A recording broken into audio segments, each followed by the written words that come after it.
Welcome to Pompeii then. Today we are going back in time to see what Pompeii was like. Our reporter Bryce has managed to find one of the survivors.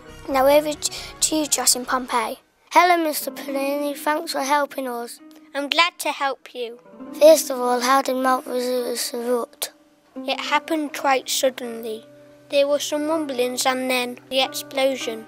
How many buildings were crushed? Thousands of buildings were crushed. Lots of people died. How many survivors was there? Only one that I know of. Me. How did you manage to survive? I was staying on the other side of the bay. We sailed across to see what was happening.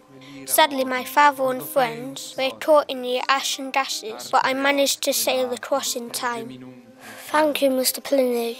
I'm now going to ask a few questions of Amy, who knew Pompeii well before she moved away.